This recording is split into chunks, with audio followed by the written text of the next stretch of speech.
Hey, folks, this is Clint. Before we get into the episode, I just want to set it up. We went on our 6 week sabbatical, and the whole purpose of that was to look at adding different things to the podcast, taking some things out. You saw one of the things we added, the Stump Delroy segment. This week's episode is also one of the new additions to our podcast.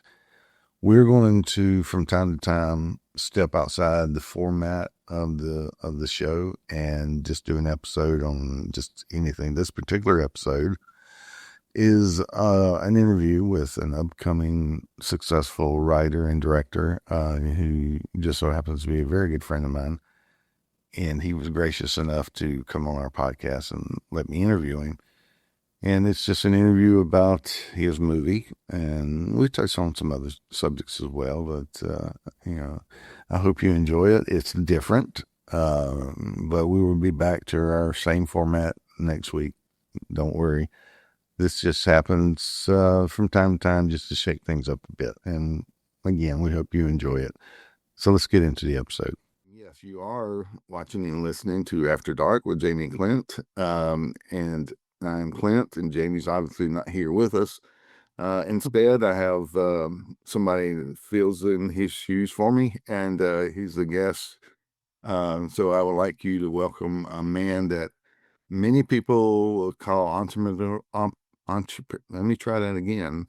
Many people would call him an entrepreneur. Many people would call him a writer, a director. I simply call him family. My brother from another mother, Karthik. Yeah. And Karthik is he is like I said, he's a writer and a director, and he has just came off of producing and going around. I guess going around the circuit, I guess would be for your latest movie, Madras.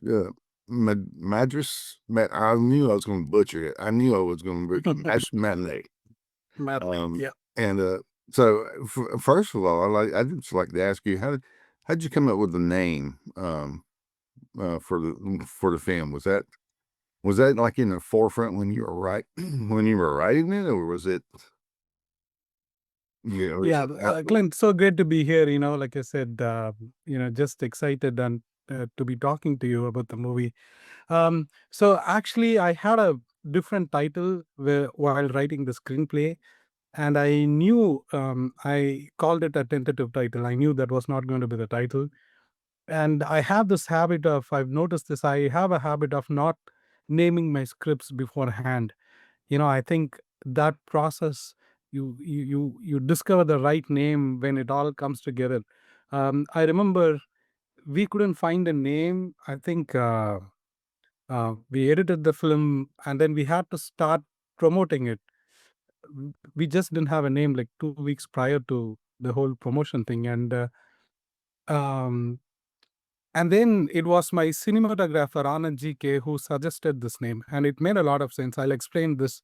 Why Madras Matinee. So Madras is the old name for my city, Chennai. Um, that's the name that the Britishers had given. But Madras means a lot of nostalgia to people who grew up in the 90s here. It still carries a lot of emotion to people living here. And if you look at the movies, if you look at the movie itself, it's a lot about the people of the city, the typical average people that you would find in city, and probably for any Indian city for that matter. Um, so hence we had the city name going. But of course there were the other side. The matinee comes from the narrator of the film, the writer of the film, who's sitting and narrating this story. So he's an old school guy. He used to watch all the Hollywood classics, Ben-Hur, and he was a fan of Elizabeth Taylor, and he didn't marry because he couldn't marry Liz Taylor. So he's an old school guy. We used to call the noon show as matinee show. I think it's a French word, matinee or matinee. We used to call it matinee. So a noon show about the people of Madras is how is what it means. And I also liked how it felt. It sometimes, I'm of the opinion that names don't have to really directly reflect. Just it has a vibe. If you look at something like an Inglorious Bastards, it means Pulp Fiction for that matter. Another name that I absolutely love. It's not about. I mean, it is about gangsters, but you get the tone through the names. I wanted to convey the tone more than the subject through the name, and then hence we arrived at Madras Matinee just 2 weeks before we had to start promoting the film. Oh wow! So you Yeah. you uh you went through the entire process before actually coming to a decision on the name. Oh yeah. Yeah. It was nerve-wracking. We had like several, 2 or 3 other names, but none of it fit. But I felt just this one just ranked perfectly for me. Yeah, it was sort of a last minute thing for sure.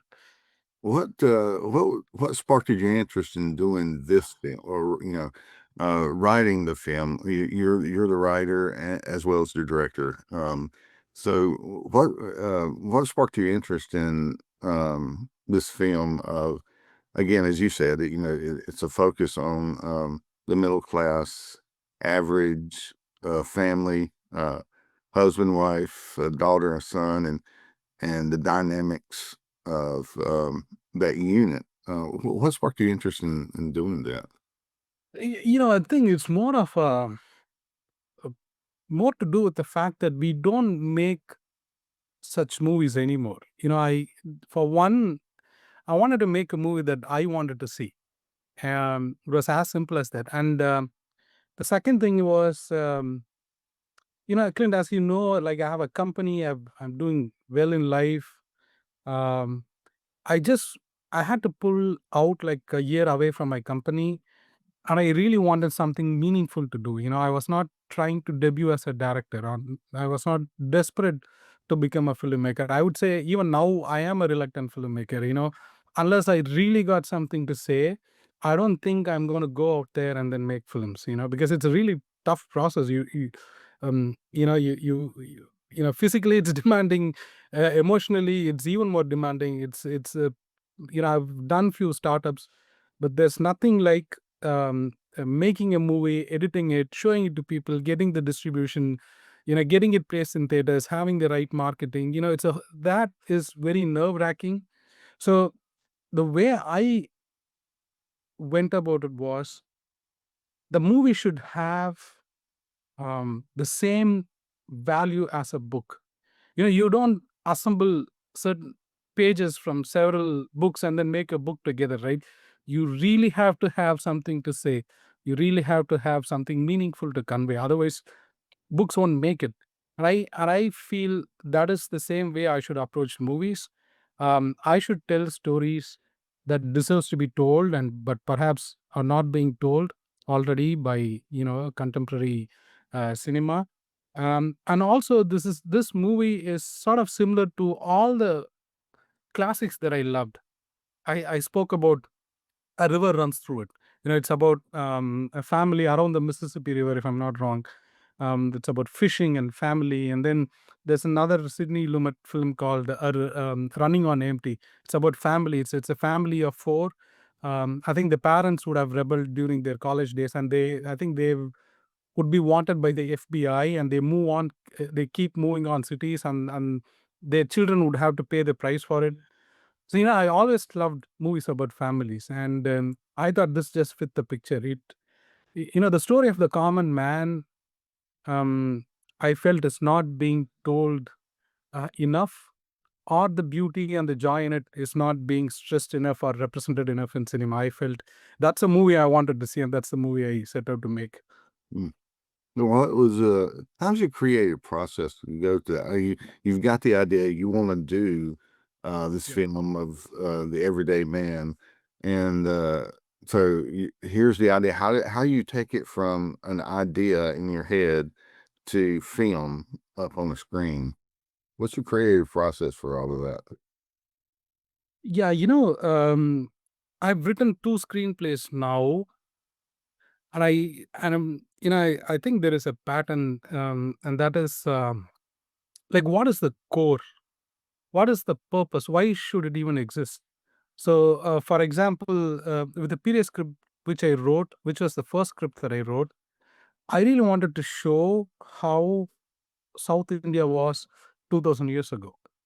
And so basically, we're going to show a world that people didn't know, existed. And but it was the proof of it is all around us, but we just failed to see it. With Madras Matinee, I just wanted to show the fact that the typical Indian middle class is the true hero. That is the core of it. That is the purpose of this movie. Now I needed a narrative. I needed truth. So Madras Matinee, it has a lot of truth in it. I didn't try to exaggerate events. I didn't try to pull things from the air. I was not even trying to be creative. But I'm all about representing, documenting the story of the Indian middle class. So I start observing. So once I have a core purpose, then I need a story. Then comes the story, the story that perfectly encompasses this core value. It should be around the core value. So the centerpiece of it is the core value, and you have these fine threads. Those are all the stories and the narratives, the characters that are sort of going around this, this core. So, um, if you look at, like I said, the typical Indian middle class family, you got the dad who's really hardworking, you got the mom who's always in the kitchen, and you got the teenage son who's mostly rebelling, and then you got the daughter who's moving away from home to earn something and then give her family the dignity they deserve. I think it's sort of an universal story. The second step usually is finding these characters, these stakeholders in this world of contemporary Chennai. Who are the stakeholders? You got the family, and you got, typically it's the family of four. You get these characters, and then every character has a purpose, and they have a drive, and they're seeking something. And then there are relationships between these characters. So I feel once I have the core purpose, and once I have the characters, I got my framework. And then from there, it's just me sitting and then typing things out. So I think even for the period film, that's how I went about it. I had a core purpose. So I wanted to show how South India was 2000 years ago. Had to find the stakeholders or the characters in it. Now I got a framework. Once I understand the characters really well, I got a framework. Now I know what they are saying. Now I know where the conflict between two characters would arise, and how it would get resolved. So I got my basics right, and from there, I always felt writing is easy, as opposed to if you don't have the characters like well said, and if you don't have them well understood, I feel it's going to be really, really tough process writing it. So I usually had a easy, a fun time writing the screenplay once I had the characters. The characters is what takes time to research and understand. I would say, yeah, those were my two steps, while writing the script. One of the things you've said before, we've talked about it a lot, and you just mentioned it, the values, and one of the things that about your film is that it's universal. While it does, while it does place the modern day uh, family in Chennai or southern India, for that matter. Yeah. But the truths in there, the values are universal. Yeah. And we've talked before. A good father in China is the same as a good father in United Kingdom. You love your children in Taiwan, you love your children in Canada. It's all universal. And I think that's what this film would resonate with everyone, is because it's universal truths and values there. And just not to give too much away, but I do want to give the overall story arc to it. It's a science fiction author who's pretty much retired. He has a caregiver, and she's reading one of his books, and she pretty much challenges him to write something Yeah. that's real. and Yep. authentic. Yeah. And so it comes down to that he's going to write about this, average middle class family, and you see he narrates the movie, so um, it's something that's happened in the past. So you're like you're sitting as a viewer of the movie, you're sitting there, talking to him, and he's relaying this from the past, and um, you see but you see his transformation as a narrator. When he first starts, he's really scoffing at. There's nothing Yeah. exciting about middle class man. And then by the end, you see his excitement in that what he has experienced. But for me, I think um, the character or the actor that just really drew me in was the father. When we first introduced to the father, um, it he without communicating it, he just from his body language, his facial expressions, and the way you shot it, the angle that you used, he looked like he had the weight of the world on his shoulders. He's just he's just beat down. He's tired. He's just, like, just, I've got all this going on, and, I don't know how much more I can carry or how farther I can go with it. And I think that really set up a Yeah. beautiful shot, by the way. And it was contrasted. What really was funny for me is that it was contrasted by this happy-go-lucky guy over here right next to him, and why is he worrying? Life is great. We've done, and he's just this happy-go-lucky guy, and you've got this dichotomy between these two Yeah. characters there. And I thought that was very, very well done. And Thank you. I had to actually back it up. And so one of the things I love about your films is that you don't have to, you tell the story without telling the story. And what I mean by that is you can watch your movie, either or any of your movies, but you can watch them, and even though they're speaking a language you may not understand, you have crafted the film to where you can, as a viewer, you don't have to hear. You may miss some of the dialogue as far as maybe some of the jokes or something or other. Yeah. You may not understand it, but you see a character that laughs and you go, oh well, that person said something funny. You Yeah. still get it, and you still get the story, and you know what's going on because it. And you correct me if I'm wrong. Everything that I said has been point on with your film, correct? And that was without me understanding the language. That was me watching uh, your craft. And what I wanted to know about that, because it was, I'm real curious about, especially like the scene with the dad when we're first introduced to the dad. Um, how much collaboration do you do with your actors? Are they, do you give them free rein to say, okay, this is what I want, but how you do it is up to you? Or do you have in your mind how this character should react in this situation? How much collaboration do you do with your actors?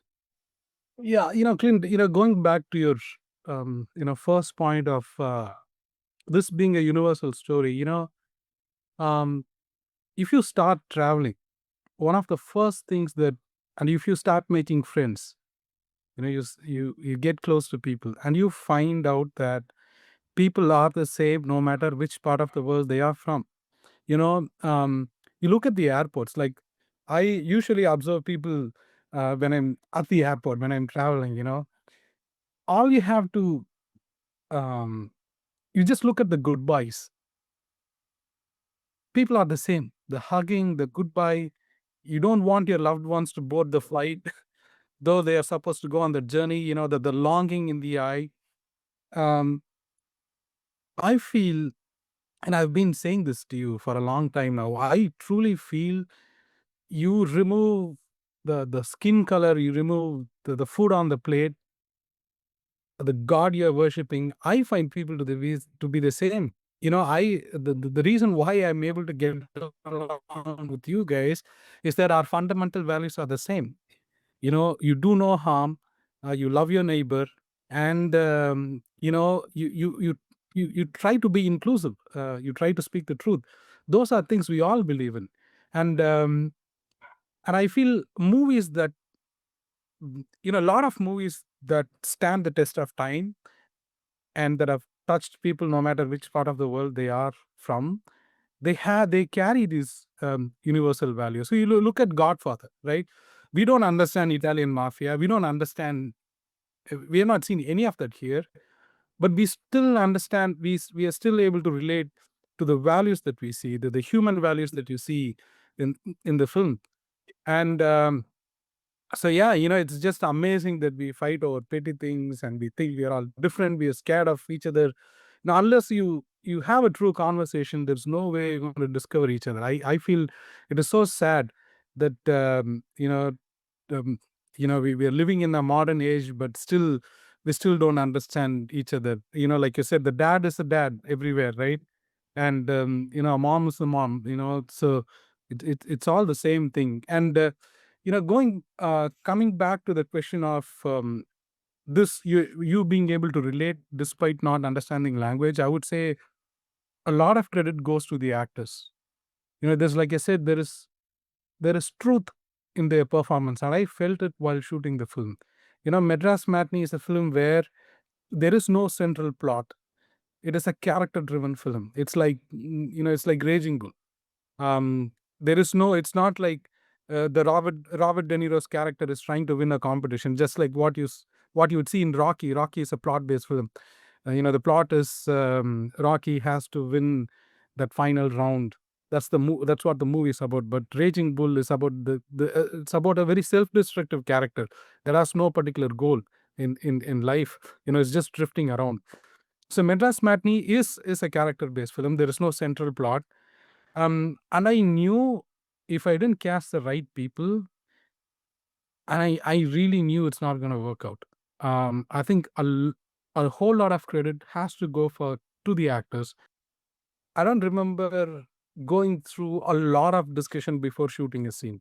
We will discuss on a very high level what it is about. And I think there was also room for them to improvise on the dialogues here and there.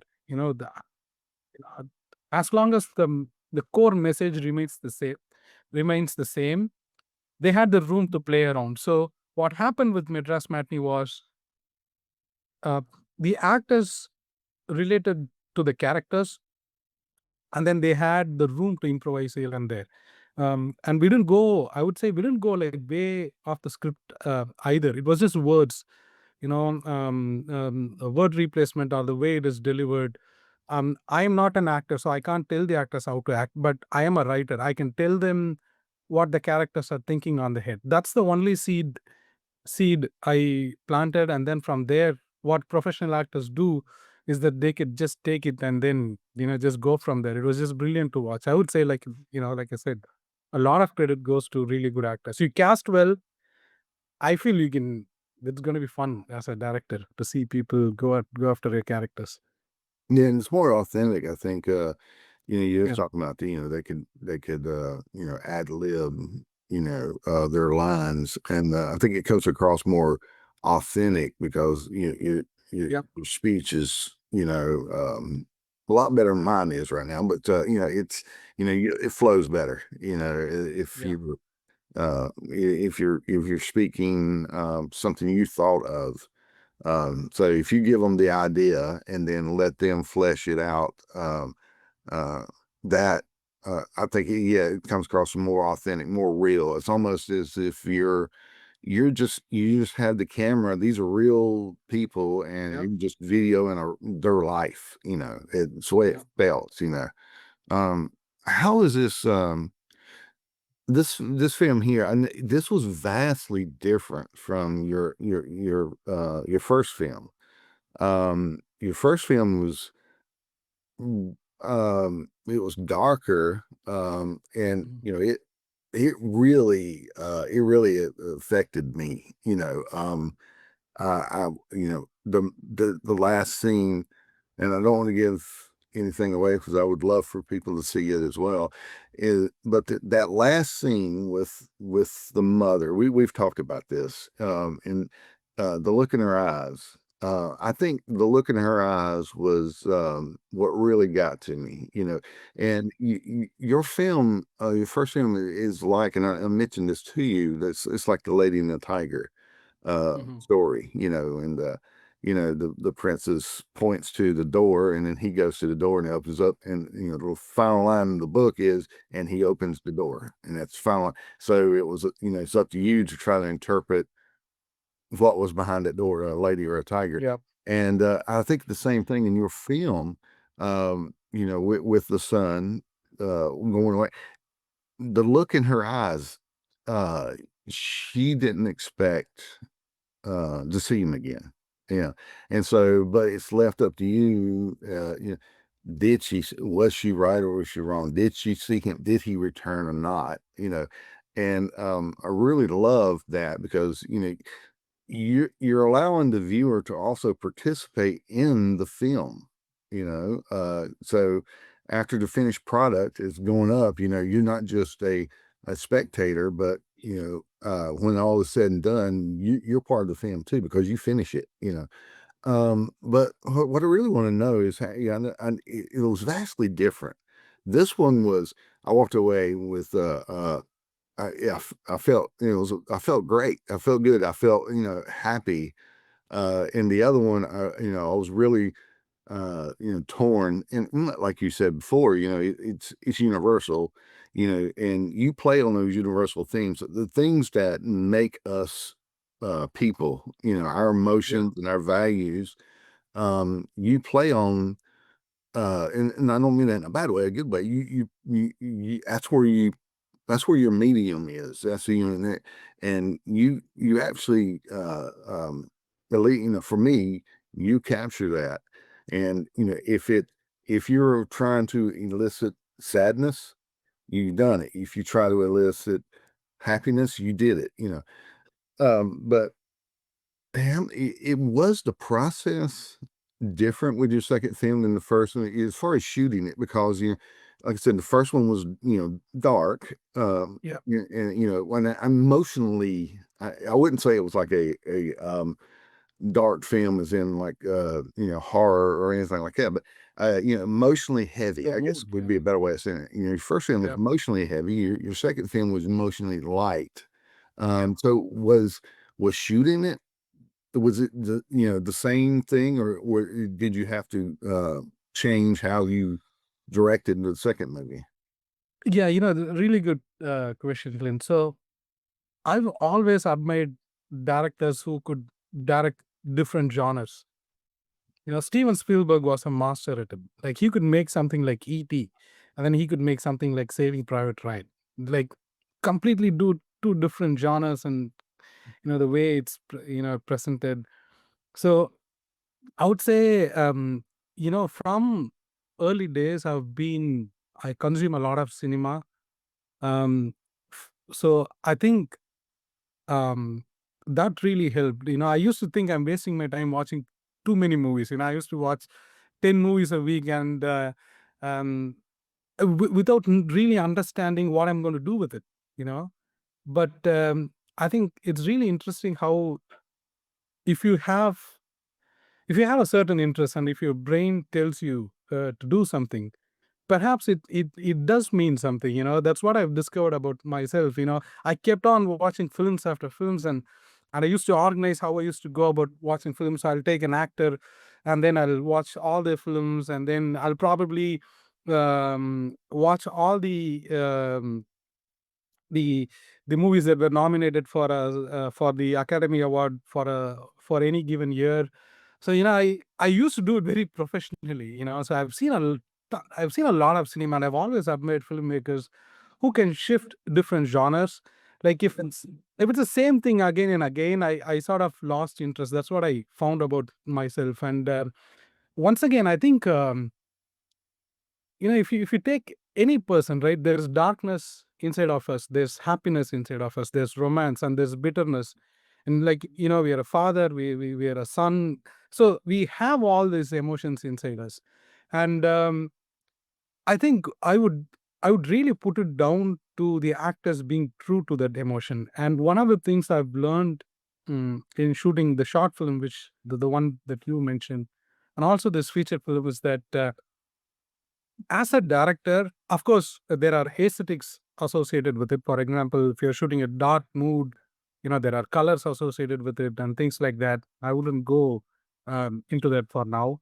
But I feel the most really the most important thing is creating the right environment for the actors. You know, I remember when I shot the last scene of the short film, I sent away all the crew. It was just the mom and the son, the camera guy and me. And we didn't speak a word. We were dead silent. And it automatically became, we shot it like midnight. In a very, it was a village. It was, we shot it in an actual hut, in which an 80-year-old lady was living, and there was nothing around. So you hear all the crickets. I think it was also raining. Nobody spoke. And it just created the atmosphere, as opposed to just imagine crew members running around and yelling, and it just spoils it. So what I figured out early was, you give the space to the actors, okay, and they're going to pull it through. They're going to do it for you. And like you said, all you have to do, I used to tell my cinematographer this, all you're going to do is just capture what these actors are going to give us. We're not going to do anything extra special. There have been occasions where the camera would go a little bit out of focus, but I've been fine with it, as well, as long as the performance is true. How do you measure the success of the film? Is it what the critics say? Is it is it financially, if it financially makes a profit or whatever, or is it just if you are proud of it, if you're proud, it's a success to you, and that's all that matters? What would be your answer? Yeah, Clint, I've thought about this a lot. Even with Madras Matinee, right? I have seen all kinds of reviews. I've seen people, come up to me and hug me and cry, and then say thank you for showing my life and my dad's life on screen. And I've seen the other side as well, where they completely bash the film. So both are true, right? One person says one thing, the other person says exactly the opposite. But I'll tell you what was true for me. I made the movie I wanted to make. I had a story to tell, and I felt it was really important for me to tell that story. So Madras Matinee was a purpose-driven film. I'm on a mission to tell a story of the people, the old, the heroes whose story we don't see on screen now. That was my mission. And all the, to be honest, I'm not trying to be arrogant or anything. In this particular case, I'm glad people said good things about the movie. It didn't affect me. And I understand people said bad things about the movie. It didn't affect me, because I was very clear from day one why I wanted to make the film. And I made the film I wanted to see. And that was that. Um, I think it may not be the same thing with my second film. The second film, if I'm making, I mean, that's why I did Madras Matinee under my own production. I didn't go seek out funds from someone else. But because if I do that, I have to guarantee their financial success. So your goal becomes financial success. The success is is directly attached to the financial success of the film. Madras Matinee has done well. I'm very happy for it, but I never measured it by that. I measured it by, okay, I'm going to do something that means something to me. Hopefully it means uh, people are able to see their own family, and perhaps in the process they become little bit more closer to their family. Like, even like one or two people feel that way. 2 or 3 people feel that way. And I felt that was that. That was good enough. And like I said, I wanted to make the movie that I wanted to see in Madras Matinee's case. I'm sure, like the second movie, I cannot measure the success of the second film that way, because, like I said, different genres. The second one, I wanted to be a thriller, like a commercial film. Then I'm going to measure my second film's success with the probably the financial success. So I think it's going to differ um, according to the goal of the project. Of course, you want to end of the day, you want to make a good movie. You want to make a movie that you'd like to first see. But then, yeah, I think that goal will change with Madras Matinee. It was just the movie. I wanted to make the movie I wanted to see.